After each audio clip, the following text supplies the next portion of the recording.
Okay, welcome back guys. तो आइए चलते हैं नेक्स्ट पार्ट पे। इस पार्ट पे हम लोग बेसिकली डिस्कस करने वाले हैं। क्या डिस्कस करने वाले हैं?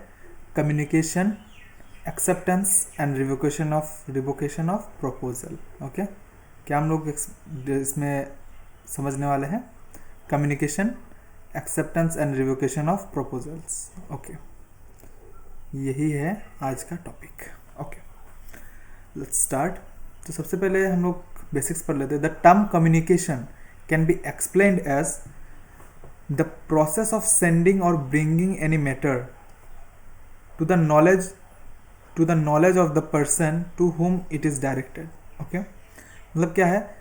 कम्युनिकेशन का मतलब क्या है? The process of sending and bringing, मतलब कोई भी इंफॉर्मेशन को भेजना या फिर अपने पास लाना। उस इंफॉर्मेशन को भेजना या फिर अपने पास लाना, किसी व्यक्ति को भेजना या फिर अपने पास में लाना, उसे कहा जाता है communication. Okay, the process of sending और bringing to the notice may be by letters, by fax, telegrams और टेलीफोन एसेट्रा। ओके, तो कैसे कैसे कम्युनिकेशन हो सकता है? बाय लेटर, फैक्स, टेलीग्राम और टेलीफोन, टेलीफोनिक कन्वर्सेशन, टेलीग्राम, जो टेलीग्राम पहले चलता था हम लोगों का, फैक्स या फिर लेटर जो अभी भी चलता है, डाक, वो लेटर के माध्यम से। ओके, तो communication is very important in case of contract. अगर कम्युनिकेशन एक एसेंशियल एलिमेंट है बोथ ऑफर एंड एक्सेप्टेंस का, तो ऑफर एंड एक्सेप्टेंस नहीं रहेगा तो एग्रीमेंट नहीं बनेगा, और एग्रीमेंट नहीं बनेगा तो एक कॉन्ट्रैक्ट राइज ही नहीं होगा। लीगलिटी कब आता है? लीगल एनफोर्सेबल बाय लॉ तब होगा जब वो एक एग्रीमेंट बनेगा, और एग्रीमेंट बनने के लिए ऑफर प्लस एक्सेप्टेंस होना चाहिए, और एक ऑफर बनने के लिए मस्ट एक एसेंशियल एलिमेंट है कम्युनिकेशन, और एक एक्सेप्टेंस का भी एक एसेंशियल एलिमेंट है क्या? कम्युनिकेशन। तो कोई भी कॉन्ट्रैक्ट बनने के लिए सबसे इंपॉर्टेंट चीज़ क्या है? Communication. Communication is very important in case of contract and it can be explain as below. Okay, तो ये हम लोग नीचे समझने वाले हैं। when communication complete when is communication complete in case of the following। Okay, कब कम्युनिकेशन को कंप्लीट माना जाएगा? ये जो केसेस दिया है यहाँ पे नीचे हम लोग अगर पढ़ते हैं तो समझ जाएंगे कि कम्युनिकेशन कब कंप्लीटेड है और कम्युनिकेशन कब कंप्लीटेड नहीं है, ये बताया जा रहा है नीचे में।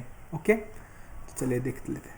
सबसे पहले हम लोग देखने वाले कि किस चीज़ के बारे में? ऑफर के बारे में। ओके, एज पर सेक्शन 4, अगर याद रहता है अच्छा बात है, याद नहीं रहता है, और ये सब सेक्शंस मत करिए, अच्छा होगा। Okay, the communication of a proposal is complete when it comes to the knowledge of the person to whom it is made. मतलब communication of proposal, communication of offer कब कंप्लीट माना जाएगा? तब जब वो कम्युनिकेशन किस तक पहुंच जाएगा? The person home it is made, जिस पर्सन को वो ऑफर किया गया है जब उन तक पहुंच जाएगा तो वो कम्युनिकेशन को माना जाएगा कि वो कंप्लीट हुआ है। ओके, एक एग्जांपल दिया है, ये एग्जांपल भी पढ़ लेते हैं हम लोग। X sends a proposal of selling his car to Y. मतलब क्या कर रहा है? एक्स जो है अपना कार बेचना है वाई को, तो by letter which was received by Y on 12/10/2014। The communication of offer is completed when it came to the knowledge of y on 12/10/14। मतलब क्या है? कम्युनिकेशन ऑफ ऑफर कब खत्म होता है? जब y रिसीव कर लेता है तब वो क्या होता है? कम्युनिकेशन ऑफ ऑफर माना जाता है कि कंप्लीटेड है। समझ में आ गया कि कम्युनिकेशन ऑफ ऑफर कब कंप्लीट होता है। ओके, नेक्स्ट हम लोग देखने वाले हैं क्या? एक्सेप्टेंस के बारे में। नेक्स्ट हम लोग समझने वाले हैं एक्सेप्टेंस के बारे में। ओके, ये है acceptance. Communication of acceptance and acceptance is complete as against the proposer when it is put into a course of transmission to him so as to be out of the power of acceptor। मतलब क्या है? Acceptance is completed as against proposer. Proposer मतलब क्या, कौन होता है? जो offer होता है वो प्रोपोजर होता है। When it put into the course of transmission to him, मतलब उनको जब वो भेजा जाएगा, एक्सेप्टेंस जब भेजा जाएगा एक्सेप्टर के द्वारा, मतलब ऑफर के द्वारा जब ऑफरर को भेजा जाएगा, तब क्या होता है? माना जाता है कि कम्युनिकेशन कंप्लीट हो चुका है बाय एक्सेप्टर, मतलब by offering against the proposer when it is put into a course of transmission to him. जब वो टू हिम मतलब क्या है? जो पर्सन ऑफर किया जा रहा है, जब उन तक पहुंचने के लिए वो ट्रांसमिशन मतलब थ्रू लेटर जब पोस्ट में भेजा जाएगा, जब भेज दिया जाएगा, तब क्या माना जाएगा कि वो कंप्लीट हो चुका है communication. Communication of acceptance as against the promisee as against the promisee और acceptor is complete when it comes into the knowledge of the proposer. जब क्या होता है, जब प्रोपोजर को नॉलेज में आ जाता है कि क्या है, प्रोमिसी जो है वो भेज चुका है, तब जब प्रोपोजर के नॉलेज में आ जाता है तब यह माना जाता है कि एज अगेंस्ट द प्रोमिसी और एक्सेप्टर इज कंप्लीटेड। मतलब जब हम भेजते हैं, जो एक्सेप्टर है जब प्रोपोजर के नॉलेज तक आ जाता है तब माना जाता है कि कंप्लीट हो चुका है। In the instant case communication of acceptance as against Y is completed on 18। Okay, ये नीचे एग्जांपल पढ़ने से हम लोगों को समझ में आएगा। नीचे एग्जांपल हम लोग पढ़ लेते हैं। ओके, एग्जांपल में क्या लिखा हुआ है, suppose in the example given above Y accept the proposal by a letter send by post on 15। मतलब क्या है, एक्स क्या, वाई क्या है, अपना एक्सेप्टेंस भेज रहा है 15 को through post, which is received Y on 18 को रिसीव किया है हम लोगों के एक्स भैया ने। तो क्या होता है, in the instant case the communication of acceptance against X मतलब एक्स कौन है, ऑफरर जो है, अगेंस्ट एक्सेप्टेंस अगेंस्ट एक्स कब कंप्लीट होता है, as soon as Y dispatches the letter to be out of his control. जब आउट ऑफ कंट्रोल चला जाता है वाई का, जब वाई डिस्पैच कर देता है तब माना जाता है क्या, कि कम्युनिकेशन ऑफ एक्सेप्टेंस कंप्लीट हो चुका है as against X. So communication of acceptance is complete as against X on 15/10/2014। मतलब क्या, जब 15/10/2014 को जब beyond the control of Y चला गया, वाई ने भेज दिया, तब क्या होता है, माना जाता है कि एज अगेंस्ट एक्स क्या होता है, वो कम्युनिकेशन ऑफ एक्सेप्टेंस दिया गया है। ओके, यहाँ पे फिर पढ़ लेते हैं हम लोग। In the instant case communication of acceptance against Y का अगेंस्ट वाई कब कंप्लीट होता है, जब 18 को, जब when the letter of acceptance is received by X against Y. मतलब वाई के अगेंस्ट में कब, वाई कब मान लेगा कि उसका एक्सेप्टेंस जो है वो खत्म हो चुका है, मतलब एक्सेप्टेंस मिल चुका है, communication of acceptance is confirm. कब माना जाएगा, जब रिसीव करेंगे वाई, जब रिसीव करेंगे एक्स जो ऑफरर है, जब ऑफरर रिसीव कर लेंगे तब क्या होगा, माना जाएगा कि communication as against Y completed है। ओके ओके, तो ये वाला जगह फिर से पढ़ लेते हैं हम लोग। Acceptance is completed against the proposer when it is put into the course of transmission to him as soon as. मतलब क्या होता है, एक्सेप्टर मतलब एक्सेप्टर नहीं, मतलब प्रपोजर जो ऑफर है उनके अगेंस्ट कब खत्म हो जाएगा, जब वो लेटर भेजा जाएगा। और कब, जो सेंडर मतलब एक्सेप्टर के अगेंस्ट में कब खत्म हो जाएगा, जब वो रिसीव कर लेंगे, जब ऑफर रिसीव कर लेंगे तब वो खत्म हो जाएगा। ओके, चलिए चलते हैं अभी रिवोकेशन के बारे में। हम लोगों को रिवोकेशन समझना है, तो रिवोकेशन समझने के लिए सबसे पहले हम लोगों को समझना होगा कि रिवोकेशन का मीनिंग क्या होता है। रिवोकेशन का इन जनरल मीनिंग ये होता है कि to take back. Revocation means taking back. Taking back मतलब क्या है, वापस लेना, या तो ऑफर को वापस लेना या फिर एक्सेप्टेंस को वापस लेना। कुछ भी चीज़ को वापस लेने का मतलब क्या होता है, revocation. Revocation can be of both, offer proposal as well as acceptance. Acceptance का भी रिवोकेशन हो सकता है और ऑफर का भी रिवोकेशन हो सकता है। The communication of revocation is completed against the person. हम लोग देखते हैं अभी कि communication of revocation is complete. Revocation कब कंप्लीट माना जाएगा, who makes it against the person who makes it when it put into the course of transmission to the person to whom it is made as to when out of the power of person who makes it. मतलब क्या है, who makes it, जो person वो offer बनाते हैं, when it is put into the course of transmission. मतलब क्या है, जब जो पर्सन ऑफर मेक करते हैं, ऑफर करते हैं, तब जब वो कोर्स ऑफ ट्रांसमिशन मतलब ट्रांसपोर्ट में दे देते हैं, भेजने के लिए देते हैं, ट्रांसमिशन में दे देते हैं, to the person to whom it is made.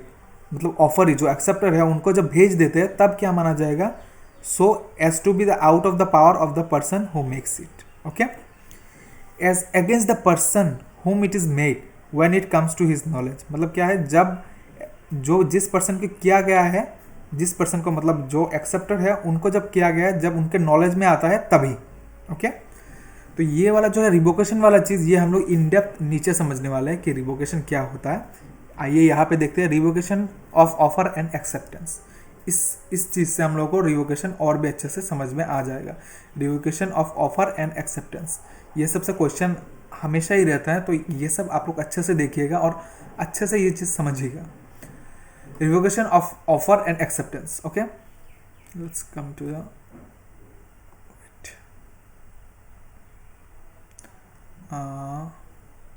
Yes, revocation means taking back, ये हम लोगों को पता चल गया। रिवोकेशन मीन्स टेकिंग बैक और विथड्रॉल ऑफ ऑफर और एक्सेप्टेंस।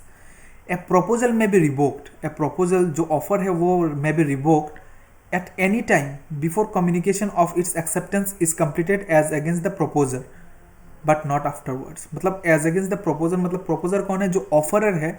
ऑफरर का अगेंस्ट में जब तक ना, ऑफरर के अगेंस्ट में जब तक, मतलब eight any time before communication of acceptance, जब तक कम्युनिकेशन ऑफ एक्सेप्टेंस नहीं भेजा जाएगा, कंप्लीट नहीं होगा, एज अगेंस्ट प्रपोजर, मतलब ऑफरर का अगेंस्ट में जब तक कम्युनिकेशन नहीं खत्म होगा। और ऊपर हम लोग देख चुके हैं कि कब ऑफरर के अगेंस्ट में खत्म होता है और कम्युनिकेशन कब ऑफरर के अगेंस्ट में खत्म होता है और कब ऑफरी के अगेंस्ट में खत्म होता है। ये हम लोग यहाँ पे देख चुके हैं, ये यहाँ पे हम लोग देख चुके हैं। ओके, चलिए नीचे जाइए, देखते हैं कहाँ गया। ओके, एज एक्सेप्टेंस में भी रिवोक्ड, एक्सेप्टेंस कब तक रिवोक किया जाता है? At the time before the communication of acceptance is complete as against acceptor, जब तक कम्युनिकेशन ऑफ एक्सेप्टेंस कंप्लीट नहीं होता है एज अगेंस्ट एक्सेप्टर। मतलब एक्सेप्टर का अभी एक्सेप्टर का कब तक खत्म होता है? एक्सेप्टर का तब तक खत्म होता है जब तक वो नहीं जाके नहीं पहुंचता है। जब वो पहुंच गया तब वो रिवोक नहीं हो सकता है। जैसे हम लेटर में, ऊपर में एक एग्जांपल था कि लेटर में लेटर दे के भेज रहे हैं, तो जब तक एज अगेंस्ट द प्रपोजर कब खत्म होता है? एज अगेंस्ट द प्रपोजर जब ऑफर किया जाता है, ऑफर जब तक उन तक नहीं पहुंचता है, मतलब जो एक्सेप्टर है उन तक नहीं पहुंचता है ऑफर, तब तक क्या कर सकते हैं? रिवोक कर सकते हैं। और यहाँ पे कब तक एक्सेप्टेंस कब तक रिवोक किया जा सकता है? जब तक ना एक्सेप्टेंस उन तक पहुंच जाता है, एज अगेंस्ट द प्रपोजर खत्म होता है, बट नॉट आफ्टर यार्ड्स, उसके बाद नहीं कर सकते। ओके, यहाँ पे एक अच्छा वाला एग्जाम्पल दिया हुआ है, ये वाला एग्जाम्पल हम लोग जरूर देखेंगे। A proposes, A offers by a letter sent by post to sell his house to B। ए क्या करता है? अपना एक ऑफर डालता है बी को थ्रू लेटर कि मुझे अपना हाउस बेचना है। तो B accept the proposal by letter send by post, मतलब बी क्या करता है? अपना एक्सेप्टेंस दे देता है कि मुझे हाँ ये घर खरीदना है या फिर नहीं खरीदना है, एक्सेप्टेंस दे देता है अपना थ्रू पोस्ट। ए में रिवोक हिज प्रपोजल, ए क्या कर सकता है? अपना प्रपोजल रिवोक कर सकता है। कब तक? at the time before or at the moment when B post his letter of acceptance। मतलब जब तक B अपना एक्सेप्टेंस नहीं डाल देता या फिर डालने के पहले, B तक पहुंचने के पहले क्या हो सकता है? रिवोकेशन पॉसिबल है, बट नॉट आफ्टरवर्ड्स। B में revoke his acceptance at any time before or at the moment when the letter communicating it reaches to A. मतलब क्या है? जब तक ना पहुंचे या फिर पहुंचने के पहले, लेटर ऑफ एक्सेप्टेंस पहुंचने के पहले क्या हो सकता है? रिवोक किया जा सकता है। Okay, but not afterwards. ये तो समझ में आ गया कि रिवोकेशन कैसे होता है, रिवोकेशन ऑफ ऑफर कैसे होता है, रिवोकेशन ऑफ एक्सेप्टेंस कैसे होता है। अगर रिवोकेशन ऑफ ऑफर और रिवोकेशन ऑफ एक्सेप्टेंस आपको समझना है तो उसके पहले आप लोगों को ये कम्युनिकेशन कब तक एज अगेंस्ट प्रपोजर और एज अगेंस्ट क्या होता है, as against proposer and as against offer, मतलब एक्सेप्टर कब खत्म होता है, ये पहले आप लोगों को ये समझना होगा। ये अगर आप समझ लेते हैं कि कम्युनिकेशन कब खत्म होता है किसके अगेंस्ट में, तब आपको रिवोकेशन और भी अच्छे से समझ में आएगा। तो आपको क्या करना है? पहले ये कम्युनिकेशन अच्छे से समझना है। विदाउट अंडरस्टैंडिंग द कम्युनिकेशन, कि कम्युनिकेशन कब खत्म होता है, कंप्लीट कब होता है, आप रिवोकेशन समझने में आपको प्रॉब्लम होगा। ओके, तो अभी देखते हैं how is revocation made. Revocation किस किस तरीके से किया जा सकता है। तो यहाँ पे section 6 of the act provide modes for revocation of offer और एक्सेप्टेंस। यहाँ पे सेक्शन 6 में क्या लिखा हुआ है कि किस किस तरीके से रिवोकेशन किया जा सकता है। Okay, let's start with the first point. By the communication of notice of revocation, notice के द्वारा, या फिर या तो ऑफरर या फिर ऑफरी, कोई भी अगर अपना नोटिस देता है, ऑफरर अपना नोटिस ऑफरी को भेजता है कि हाँ मैं रिवोक कर रहा हूँ, तो उस नोटिस के द्वारा, जैसे पढ़ लेते हैं यहाँ पे, communication of notice of revocation by the proposer offerer to the party to the other party, the offer और the offerer may revoke his proposal at, ये ऑफर और नहीं होगा, ये ऑफरर होगा, ये एक साथ होगा, may revoke his proposal at any time before the letter of acceptance is posted to him. मतलब क्या होता है? जब तक ना हम लोगों का एक्सेप्टर जो है वो लेटर पोस्ट करते हैं, लेटर ऑफ एक्सेप्टेंस पोस्ट करते हैं, उसके पहले चाहे तो नोटिस भेजकर ऑफरर अपना ऑफर को रिवोक कर सकते हैं, एंड नॉट आफ्टर यार्ड्स।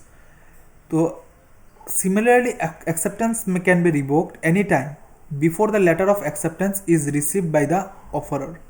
मतलब क्या है, लेटर ऑफ एक्सेप्टेंस ऑफरर तक पहुंचने के पहले, लेटर ऑफ एक्सेप्टेंस जो है ऑफरर जब तक उनको लेटर ऑफ एक्सेप्टेंस नहीं पहुंचता है उसके पहले कभी भी बाय नोटिस क्या कर सकते हैं, एक्सेप्टर जो है वो अपना लेटर ऑफ एक्सेप्टेंस को रिवोक कर सकते हैं। Okay, next points, by lapse of time. अभी टाइम एक बहुत बड़ा मतलब एलिमेंट है कि प्रेस्क्राइब टाइम अगर मतलब ऑफर में अगर या फिर एग्रीमेंट में अगर प्रेस्क्राइब टाइम दिया है तो वो प्रेस्क्राइब टाइम के अंदर में हम लोगों को क्या करना पड़ेगा, एक्सेप्टेंस देना पड़ेगा of such by the lapse of time prescribe in such proposal for its acceptance. मतलब एक ऑफर में क्या किया गया है, एक स्पेसिफाइड टाइम दिया गया है कि इस टाइम के अंदर में हम लोगों को आपको क्या करना होगा कि प्रपोजल को एक्सेप्ट करना पड़ेगा। अगर वो टाइम लैप्स हो जाता है तो सिंपली क्या होता है, अगर वो टाइम लैप्स हो जाता है तो क्या होगा, ऑटोमेटिकली ये रिवोक हो जाएगा। Okay, if no time is so prescribe, अगर कोई टाइम नहीं दिया गया तो क्या हम लोग मानेंगे, the lapse of A reasonable time. मतलब रीजनेबल टाइम का लैप्स होने में without communication of the acceptance, without communication of acceptance, what is a reasonable time is question of fact in each case।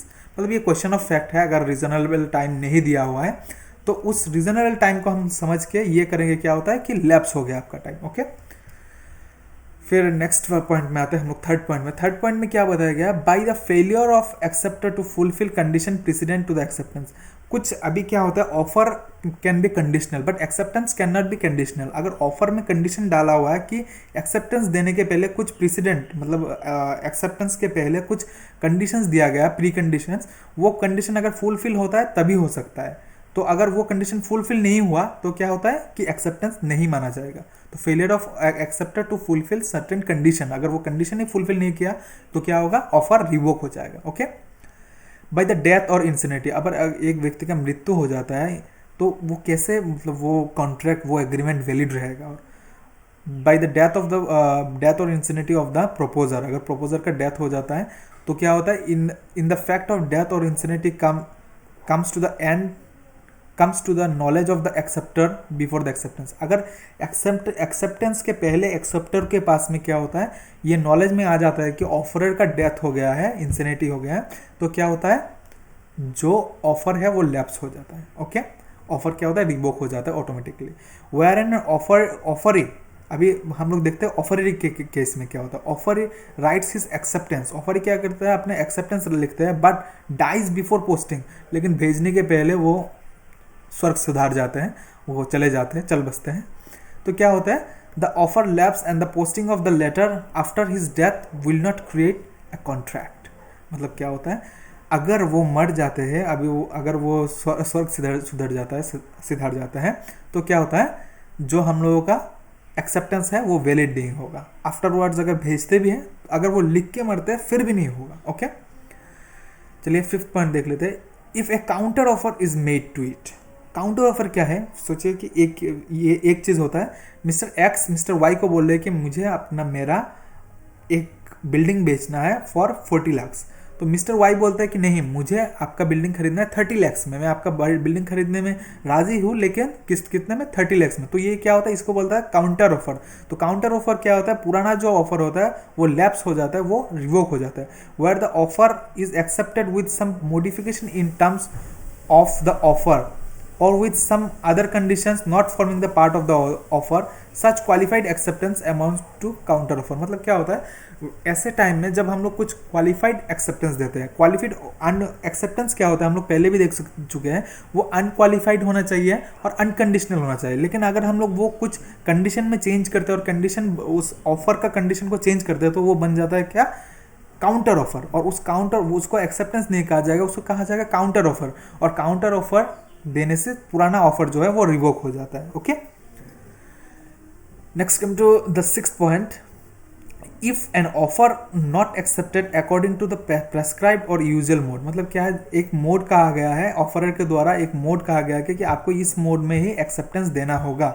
अगर उस मोड पे नहीं दिया गया है, however the offerer gives notice to the offeree within the reasonable time that the acceptance is not according to the prescribed और usual mode of acceptance. लेकिन यहाँ पे क्या होगा, being heard, right to being heard. मतलब क्या है, यहाँ पे ऑफरी को भी एक रीजनेबल टाइम, ऑफरर को एक रीजनेबल टाइम के अंदर में ऑफरी को ये फिर से मतलब उनको कम्युनिकेट कर देना पड़ेगा कि भाई देखिए आपका जो ये ऑफर है, आपका जो ये एक्सेप्टेंस है, आप जो एक्सेप्टेंस दे रहे हैं वो एक्सेप्टेंस प्रेस्क्राइब्ड मैनर में नहीं दिया गया है।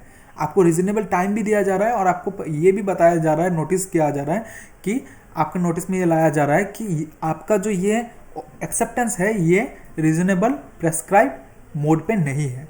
अगर फिर भी ऑफर ये अपने इसमें वो सुधार नहीं लाते तो क्या होगा, ऑटोमेटिकली रिवोक हो जाएगा। Okay, an offer comes to an end if law is changed so as to make the contract contemplated by the offer illegal और कैपेबल ऑफ परफॉर्मेंस। मतलब क्या है, अभी लॉ में ही कुछ चेंज आ गया, लॉ में चेंज आ गया तो क्या कर सकते हैं। अगर लॉ में ही चेंज आ चुका है तो कुछ करने का नहीं है।